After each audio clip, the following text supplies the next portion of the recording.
Muy bien, queridos, estamos esta noche aquí, reunidos para estudiar la palabra de Dios. Yo sé que hay miles de personas mirando todo esto a través de la televisión. Aquí en el auditorio tenemos un pequeño grupo de personas. Vamos a abrir la palabra de Dios porque es de la palabra de Dios que viene la vida.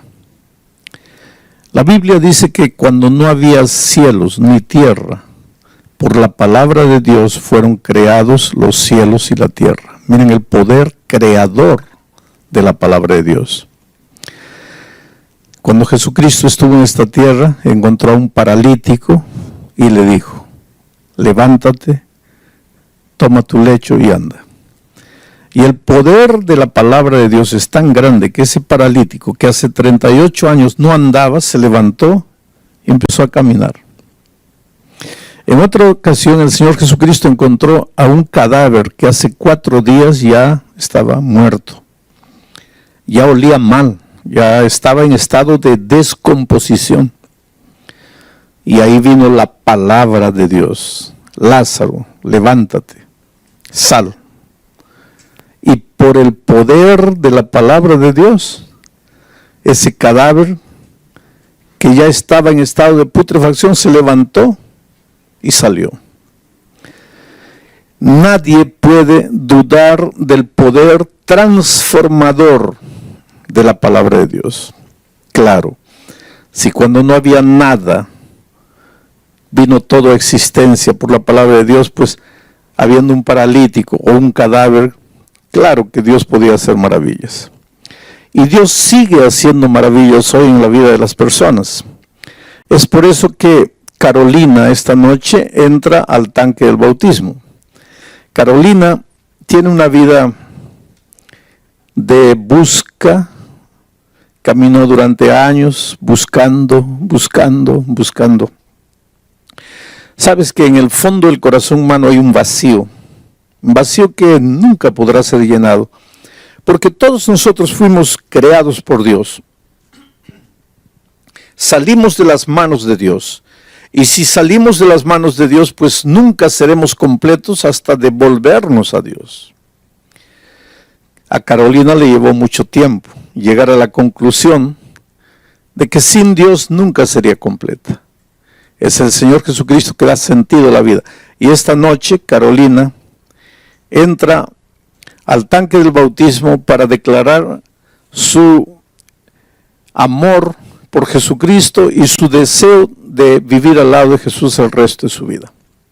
Carolina, porque has reconocido que necesitas de Jesús, te has arrepentido de tus pecados pasados, quieres empezar una nueva vida, quieres ser fiel al Señor Jesucristo hasta el fin de tus días, para dar testimonio público de todo eso, el pastor Romero, como ministro del Evangelio, por mandato bíblico, te bautiza en nombre del Padre, del Hijo y del Espíritu Santo. Amén. Ahora Carolina resucita a una nueva vida, resucita a una nueva experiencia. Y yo quisiera que las cámaras enfocasen los ojos de Carolina. Hay un brillo especial, es el brillo de la liberación. El fardo de la culpa desapareció, acabó, las cosas viejas pasaron, he aquí todo es hecho de nuevo. Bueno, entonces ahora vamos a concentrarnos en el estudio de la palabra de Dios. ¿Sabes que la enfermedad de nuestro siglo es el sentimiento de soledad? El sentimiento de soledad lleva a mucha gente al suicidio. Mucha gente se pregunta: ¿para qué estoy en este mundo? ¿Para qué vine? ¿Para qué nací? ¿Qué hago aquí? Nada me da resultado, todo me sale mal. El otro día una señora en Estados Unidos me decía: pastor, si alguien puede acusarme a mí, puede acusarme de cualquier cosa, menos de ser ociosa, porque yo trabajo.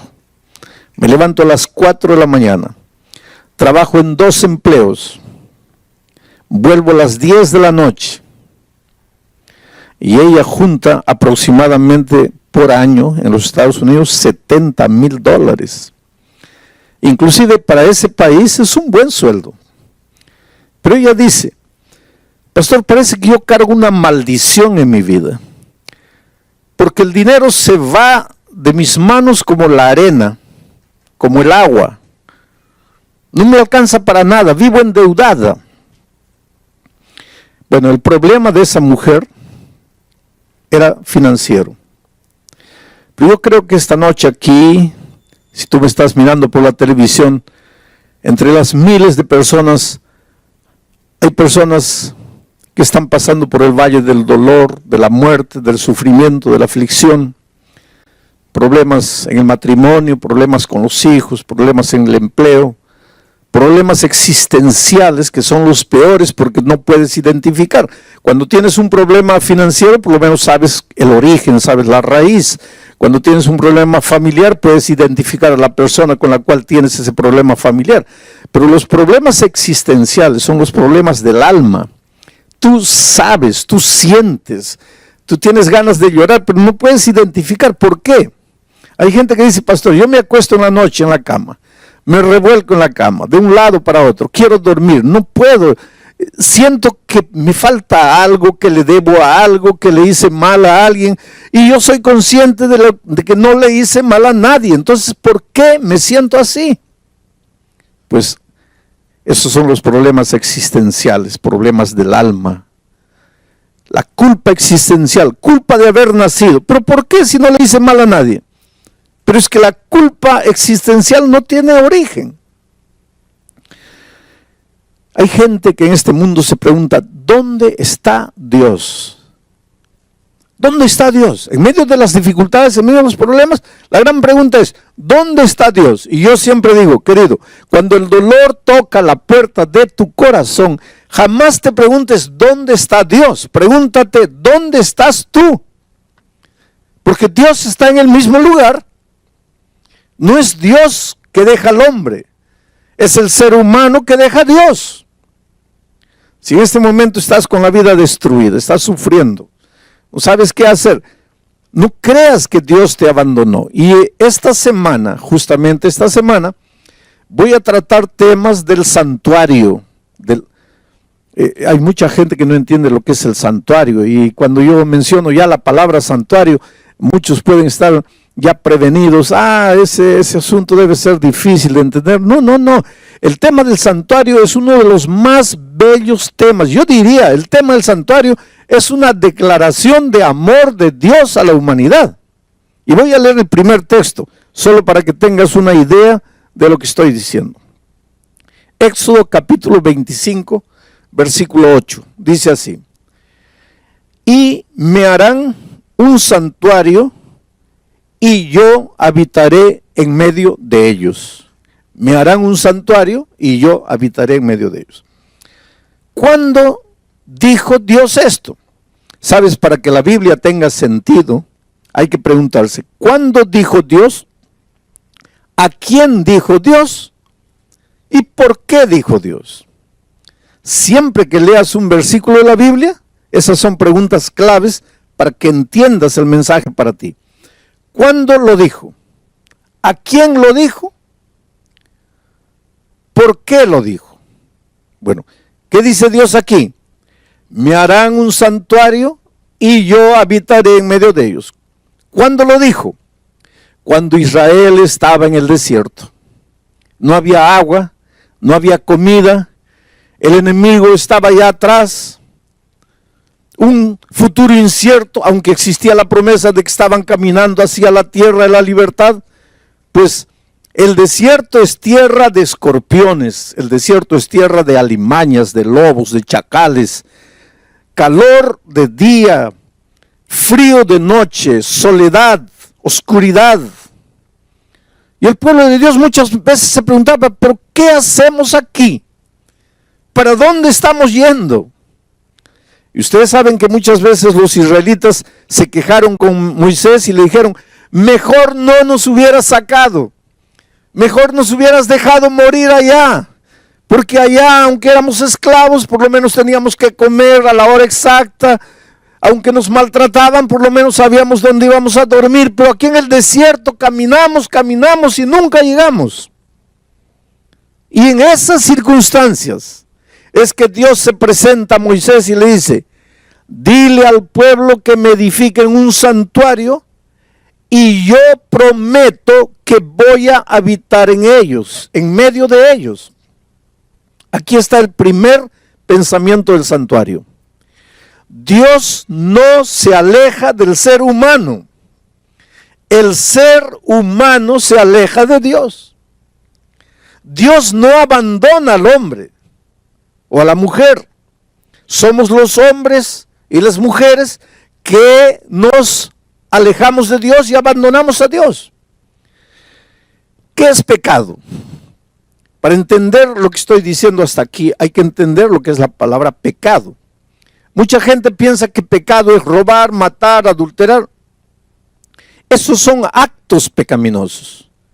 Esas son conductas pecaminosas. Pero el pecado es más que eso. Antes de matar, el pecado es otra cosa. Antes de robar, el pecado es otra cosa. Antes de transgredir la ley, el pecado es otra cosa. Para entender qué es pecado, habría que entender qué es justicia, porque el pecado es lo opuesto de la justicia. Hay dos conceptos opuestos: pecado y justicia. La justicia y el pecado no pueden convivir juntos. Pablo dice: ¿qué comunión hay entre la justicia y la injusticia? Y la injusticia es el pecado. ¿Qué comunión hay entre la luz y las tinieblas? Cristo es la luz, el pecado, las tinieblas. ¿Qué comunión hay entre Cristo y Satanás? Entonces, ¿qué cosa es pecado? Pecado, antes de matar, es alejarse de Dios, separarse de Dios, abandonar a Dios, dejar a Dios. Básicamente eso es el pecado.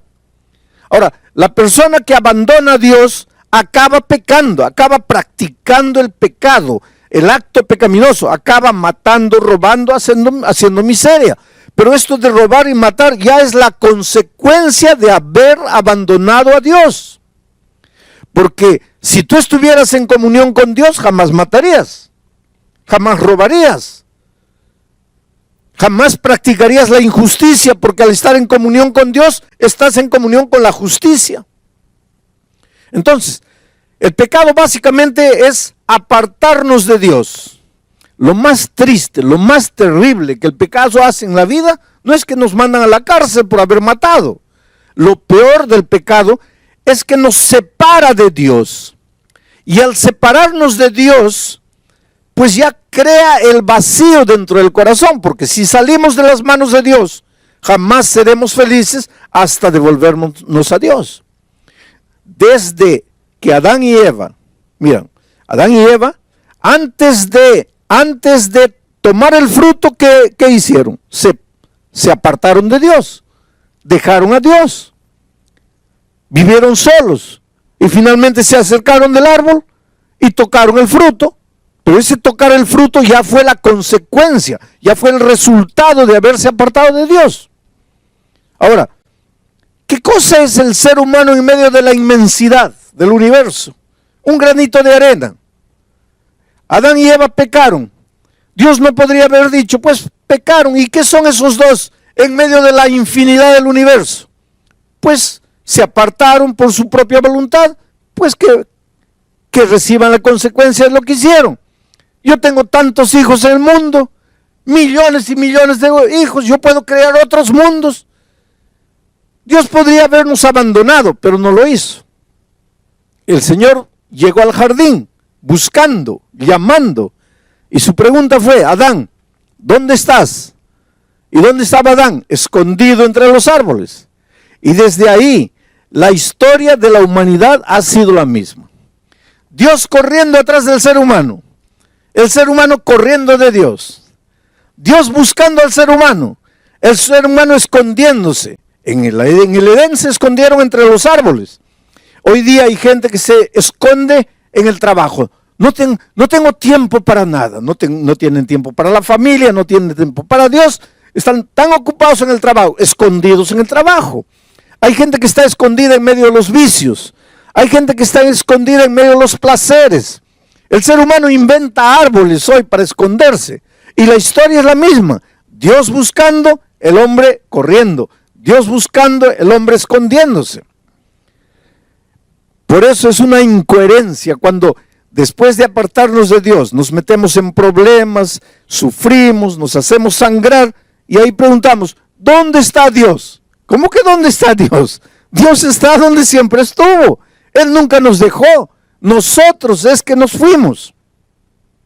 Y cuando el pueblo de Israel estaba en el desierto, pues Dios llega y dice así, háganme un santuario, constrúyanme un templo y yo voy a habitar en medio de ellos.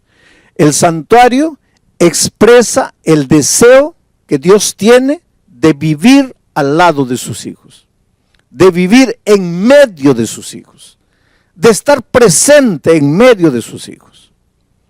Ahora mucha gente se pregunta, pero y antes de estar en el santuario, porque ahora Dios está en su santo templo, pero y antes de estar en el santuario, ¿dónde vivía Dios?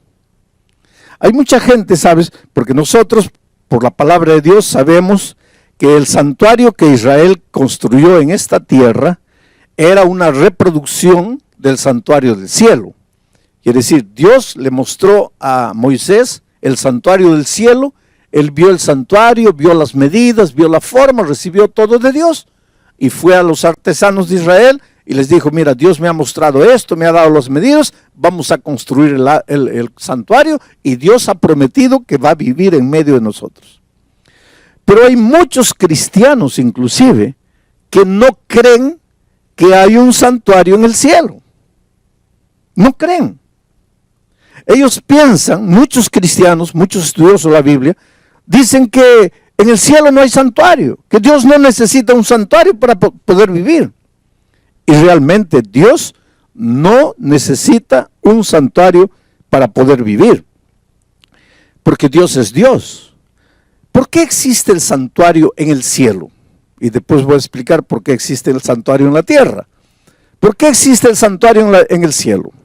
Mira, Dios es infinito, no está limitado al tiempo ni al espacio, pero el ser humano es finito y está limitado al tiempo y al espacio. ¿Cómo es que un Dios infinito, que no está limitado al tiempo y al espacio, podría vivir en comunión con un ser finito, limitado al tiempo y al espacio? ¿Cómo podrías juntar esas dos cosas? Pero ¿qué es lo que Dios quiere? Vivir con sus hijos. Pero Él es infinito. Él no está limitado ni al tiempo ni al espacio. Y el ser humano, sus hijos amados, sí están. Entonces Dios, en medio del universo, en medio del cielo, estableció un lugar físico, un santuario. ¿Para qué? El santuario es el punto donde el Dios infinito, que no está amarrado ni al tiempo ni al espacio, se junta con la criatura finita, amarrada al tiempo y al espacio. Es el punto del encuentro entre Dios y la criatura, ni siquiera el ser humano, porque nosotros estamos en la tierra. Estoy hablando de las criaturas angelicales. El punto en que ambos se encuentran es el santuario celestial. Y la Biblia tiene textos y más textos probando. Por ejemplo, si tú lees el libro, la epístola a los Hebreos, no hay cómo negar que haya un santuario en los cielos. ¿Por qué existe el santuario? Porque Dios quiere vivir en medio de sus criaturas. ¿Y en esta tierra por qué? Porque también Dios quiere vivir en medio de sus hijos. Por eso le pidió a Israel que construyera un santuario. Ahora, durante esta semana vamos a ver cómo a través del tema del santuario, Dios nos muestra la realidad de nuestra vida. Yo te digo, por ejemplo, estás sin empleo. Por más que buscas el empleo, no lo encuentras. Cuanto más fiel quieres hacer a Dios, parece que menos empleo encuentras. ¿Por qué sucede eso? La explicación está en el santuario.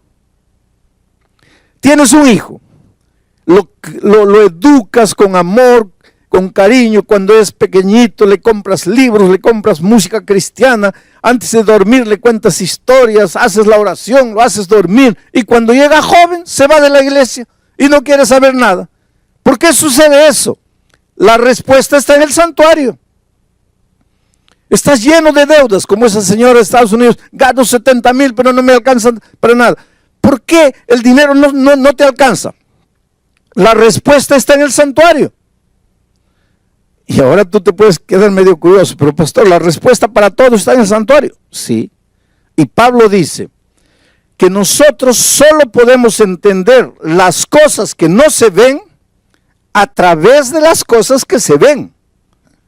Y como nosotros no podemos entender los misterios del universo, porque en el universo hay misterios, dice Pablo en Efesios que nosotros vivimos en permanente lucha y que nuestra lucha no es contra carne y sangre, sino contra principados, contra fuerzas espirituales en las regiones celestes. Y esa lucha es espiritual y es misteriosa, no la entendemos. El dolor que tú estás viviendo, el cáncer que llegó a tu vida, la incomprensión de tu familia, el divorcio que llegó, todo eso ya es resultado de esa lucha cósmica, de esa lucha misteriosa que no entendemos. Y la explicación para todo eso está en el santuario. Oh, querido, hay una cosa. Dios te ama, te ama, te ama, con un amor que tú nunca vas a entender. En este momento tal vez tú me estás mirando por el internet allá, triste, solo, derrotado, y te preguntas, ¿qué pasa con mi vida? Yo quisiera que tú entiendas que Dios te ama, te ama, te ama. Sabes que en todos estos años de mi ministerio, que no son pocos, uno de los temas más difíciles para mí, una de las cosas más difíciles de hacer entender al ser humano, ha sido hacerle entender el amor de Dios. ¿Y sabes por qué? Porque tú, cuando piensas en el amor de Dios, tú piensas en el amor de Dios, pero relacionado con el único tipo de amor que tú conoces, que es tu propio amor. Cuando piensas en el amor de Dios, ¿qué referencia tienes para amor? Tu amor. Pero tu amor humano, por más bonito que te parezca, es amor humano. Es un amor manchado de egoísmo. El otro día una señora decía, no, pastor, mi amor no está manchado de egoísmo. Yo realmente amo de verdad a mi esposa. No, tú dices eso. Tú dices, yo amo a mi esposa, yo daría la vida por mi esposa. Yo, si ella está enferma de riñón, me sacaría un riñón para darle a ella. Ella es mi vida, ella es todo para mí. Y si un día descubres que esa esposa te está traicionando con otro hombre, ¿a dónde se va tu amor? ¿Qué pasó con tu amor? Es que nosotros los seres humanos amamos al que nos ama. Amamos si podemos recibir algo en cambio. Amamos al que retribuye nuestro amor. Pero Dios no. Dios cuando ama, Él no espera nada. Simplemente ama. Nosotros cuando amamos, esperamos algo. Y por eso que una señora un día me dice, pastor, yo aguanté a mi marido 30 años, el tipo yendo con una mujer, con otra mujer, emborrachando, lo aguanté 30 años, pero mi amor se acabó. Pues el amor humano se acaba, pero el amor de Dios no se acaba. Por eso yo siempre digo, si eres malo, Dios te ama. Si eres bueno, Dios te ama. Si aceptas a Jesús, Dios te ama. Y si no lo aceptas, también te ama. Pero ¿cómo puede ser eso? Es que la Biblia dice que Dios es amor. Nunca te atrevas a decir, Dios se va a cansar de amarte. ¿Cómo se va a cansar de amarte? El día que Dios se canse de amarte, se cansará de ser Dios. Porque Dios es amor. Y si el amor si Dios es eterno, pues el amor es eterno.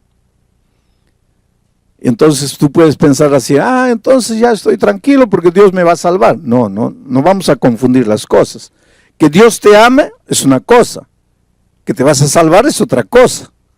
El amor de Dios no te va a servir de nada si tú no lo aceptas. La salvación es aceptar.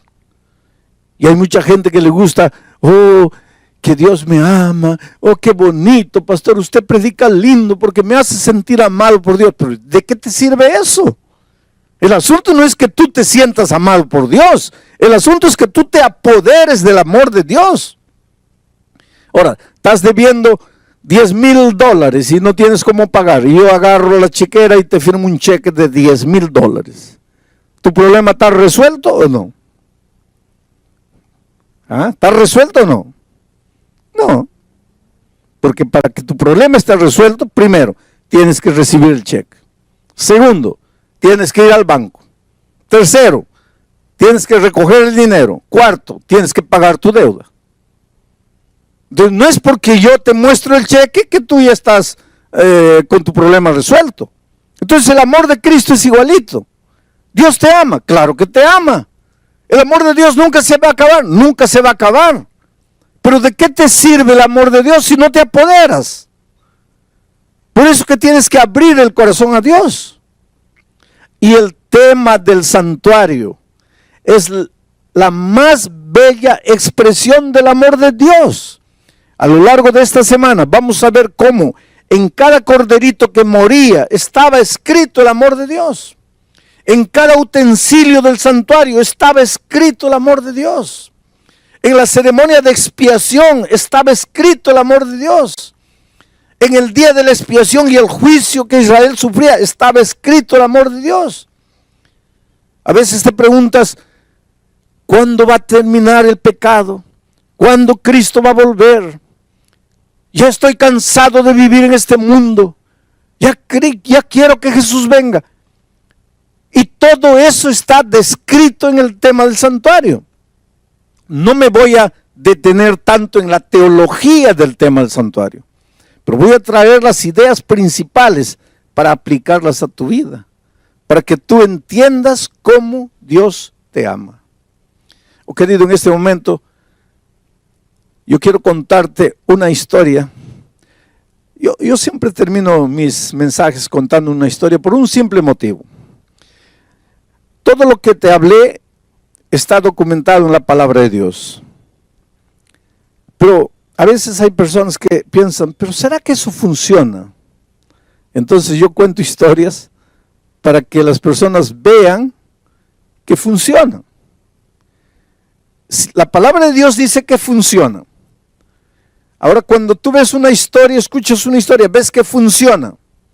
Y si funcionó en la vida de Pedro, puede funcionar en tu vida también. Pero para eso tienes que apoderarte del amor de Dios. A lo largo de mi vida he encontrado personas con la vida destruida, acabada. Los hogares sufren mucho, ¿sabes? Y sufren mucho por un simple motivo. Un hogar está formado básicamente por un hombre y una mujer. Ahí ya comienzan los problemas. ¿Y sabes por qué? Porque el hombre tiene cabeza de hombre y la mujer tiene cabeza de mujer. Cuidado, hay hombres que quieren tener cabeza de mujer y ahí se meten en problemas. Y mujeres que quieren tener cabeza de hombre. No, el hombre es hombre y tiene que ser hombre. Y actuar como hombre, vestirse como hombre y portarse como hombre. Y la mujer igual, como mujer. Pensar como mujer, sentir como mujer, vivir como mujer, actuar como mujer. Solo que cabeza de hombre es cabeza de hombre y cabeza de mujer es cabeza de mujer. No estoy hablando de inteligencia, porque ambos son inteligentes. Y en algunas ocasiones el hombre puede ser más o la mujer puede ser más, eso no es problema. Tanto así que mujeres pueden ser presidentes de grandes naciones y sin problema. Mujeres pueden ser presidentes de grandes empresas y no hay problema. Yo no estoy hablando de ese tipo de diferencia. Pero que mujer piensa como mujer, piensa porque es mujer. Y el hombre piensa como hombre porque es hombre. Por eso yo siempre digo que la mujer no fue creada para ser entendida por los hombres. No trates de entender. Mira, si tú eres esposo, no trates de entender a tu esposa, que te vas a volver loco. Las mujeres no fueron entendidas, no fueron creadas para ser entendidas, fueron creadas para ser amadas. Ama a tu esposa. No trates de entenderla porque vas a enloquecer. Ahora, es posible dos cabezas diferentes vivir 40 años en un clima de amor, de comprensión, de entendimiento. Sí, es posible. Es posible. Yo estoy casado casi 50 años con la misma mujer. Entonces es posible. ¿Hay diferencias? Claro que hay diferencias. Ahí entra el evangelio. Ahora, ¿por qué estoy haciendo todo eso? Porque yo encuentro parejas destruidas, acabadas. ¿Cómo el tema del santuario podría ayudar a una pareja destruida? En México, un hombre golpeaba a la esposa, la maltrataba, especialmente cuando bebía. Y el problema era que bebía todos los días. Entonces todos los días la maltrataba. Cuando le pasaba la borrachera, ahí pedía perdón, ay, discúlpame, yo te amo, yo no quiero hacerte nada. Pero al día siguiente la volvía a golpear y la volvía a maltratar. Y a veces la maltrataba feo, que la mandaba al hospital a la pobre. Y entonces un día, y él la amenazaba, porque ella un día le dijo así, mira, un día vas a llegar aquí y no me vas a encontrar. Y él le dijo, mira, si un día llego aquí y no te encuentro, yo te persigo. Yo te busco por el mundo entero y te encuentro. Pero si te encuentro es solo para matarte, entonces ni te atrevas a salir de aquí. Pero un día la golpeó tanto que la pobre comenzó a pensar y llegó a la siguiente conclusión. Si me quedo aquí, me va a matar. Y si me voy, él dice que me encuentra y me mata. Solo que si me voy, queda la posibilidad de que nunca me encuentre. Pero si me quedo aquí, me va a matar. Entonces me voy. Y un día cuando él se fue a trabajar, pues ella salió de México, atravesó el río y se metió al desierto. Y caminó días y días ahí, no tenía documentos, atravesó el río, se fue. Solo tenía la dirección de unos primos que vivían en Los Ángeles. Cuando llegó ya estaba en Estados Unidos, llegó a un puesto telefónico, agarró el teléfono, llamó a los primos. Y el primo le atendió, hola, ¿dónde estás? Estoy aquí en Estados Unidos. ¿Pero cómo? Sí, y le contó, me escapé porque mi marido me iba a matar allá, me escapé, estoy aquí, no sé, estoy perdido, no sé a dónde ir, no sé dónde estoy. Pero, ¿dónde está más o menos? Dame la indicación. Y el primo fue, la encontró y la llevó para casa. Solo que la familia del primo había conocido el evangelio. En México no, pero llegando a California había conocido el evangelio. Entonces todos estudiaban la Biblia, cantaban en las mañanas antes de salir a trabajar, todos se reunían, hacían el culto. Y ahora esta prima que había llegado de México también participaba, solo que ella no quería saber nada con la Biblia. Porque sabes que hay gente que dice, no, yo no quiero estudiar la Biblia. ¿Y por qué no? Es que no quiero cambiar de religión. Hay gente que piensa que hay que estudiar la Biblia para cambiar de religión. Hay gente que piensa que el bautismo es cambiar de religión. Querido, la Biblia no tiene nada con cambiar de religión. La Biblia tiene que ver con cambiar de vida, no con cambiar de religión. Y esta señora pues no quería saber nada de la Biblia. Y la familia le decía, pero ven, participa con nosotros del culto. No, por favor, yo sé que estoy aquí hospedada en la casa de ustedes, yo sé que por cortesía debería estar, pero no me gustan esas cosas de religión, yo no quiero. Estaba llegando una campaña de evangelismo, yo iba a predicar desde Nueva York vía satélite para todos los Estados Unidos. Y ya estaban anunciando en todas las iglesias, en Los Ángeles iban a recibir la señal de Nueva York. Y entonces el primo le dice, mira prima, ya está bien, vamos a respetar, tú no quieres estudiar la Biblia, no quieres cantar, hacer el culto con nosotros, vamos a respetar. Pero con una condición. Hay un pastor que va a predicar por televisión desde Nueva York. Tú vas solo una noche, nada más. Y ya no vas más. Y ya nosotros no te vamos a molestar con esto de la Biblia. Y ella, para sacarse de encima el compromiso, dijo, está bien, solo una noche. Y fue la primera noche. Yo comencé a predicar en Nueva York y allá en California, ella escuchó la palabra de Dios. Solo, querido, cuando tú escuchas la palabra de Dios, y ese es un asunto interesante, cuando tú escuchas la palabra de Dios, te das cuenta que la palabra de Dios no es un asunto de teoría.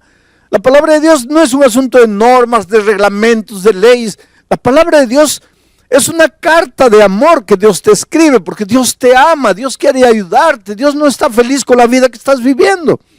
Y ella entendió eso. Y se fue, terminó, volvieron a la casa. A la noche siguiente, pues el primo ya no le dijo nada, porque le había prometido solo una vez. Y los primos estaban preparándose para ir a la iglesia y ella también se preparó todo. Y cuando estaban saliendo para el carro, ella también fue. Y el primo le dijo, pero mira, nuestro compromiso era solo una vez. No, pero me gustó, voy la segunda vez. Y vino la segunda vez y vino la tercera vez, porque, querido, a veces dices, no, yo no quiero escuchar. Y te invita un amigo, te invita un vecino, no me hables, pero es que no conoces la palabra de Dios. Porque el día que conozcas la palabra de Dios te va a gustar, porque vas a encontrar en la Biblia las respuestas para los dramas que estás viviendo. Y eso es lo que sucedió con esa señora. Fue la segunda vez, fue la tercera vez, fue la cuarta vez. El viernes en la noche yo prediqué sobre la resurrección de Lázaro. Y dije cómo Jesucristo llegó a la tumba de Lázaro, un hombre que estaba podrido ya, un cadáver, ya no había esperanza de vida. Y cuando Jesús dijo, levántate, sal, ese cadáver resucitó y salió. Y hice una pregunta. Si Jesús pudo resucitar a un cadáver que estaba oliendo mal, ¿cómo no puede resucitar tu matrimonio, que ya está destruido? Desde el punto de vista humano está todo acabado, ya no hay solución. Pero Jesús puede resucitarlo. Pero no puede hacer nada por ti si tú no te entregas, si tú no vienes. Y la señora se levantó y fue adelante y le entregó la vida a Cristo. Y mucha gente vino, mucha gente vino adelante. Ella estaba ya delante de la pantalla, porque yo estaba predicando en Nueva York, ella estaba en Los Ángeles. Estaba ahí delante de la pantalla, llorosa, entregándose al Señor Jesucristo, y de repente siente que alguien le agarra el brazo. Y mira, le agarra fuerte. Y cuando da la vuelta, era el esposo. Y el esposo le había dicho, si te escapas, yo te encuentro en cualquier rincón del mundo, pero solo para matarte. Ahí él entró en pánico, este me va a matar aquí. Solo que el esposo estaba con lágrimas en los ojos y la estaba apretando fuerte, y cuando vio el miedo en el rostro del esposo, le dijo, ay, disculpa, no te voy a hacer nada.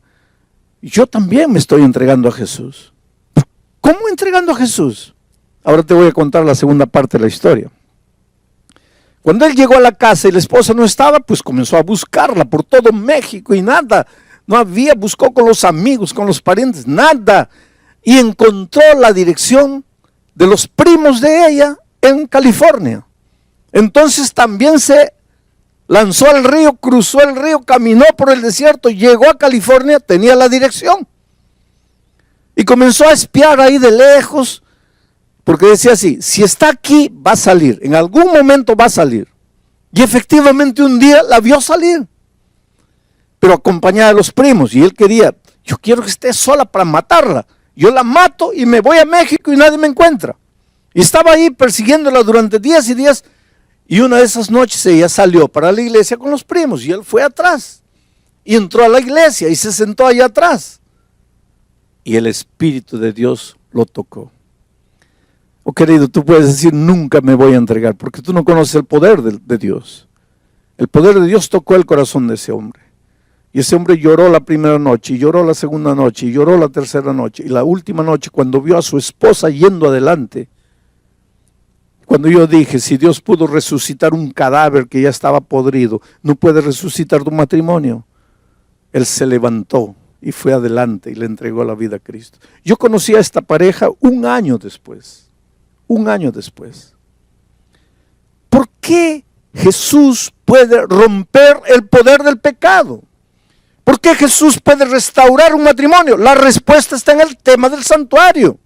Allí en el santuario encontramos la explicación del poder de Dios y lo que por amor a la humanidad Dios hizo. Por eso, querido, la Biblia dice, hoy es el día de buena nueva. Hoy es el día de salvación. Por eso la Biblia dice, si oyeres hoy su voz, no endurezcáis vuestro corazón. Te digo una cosa,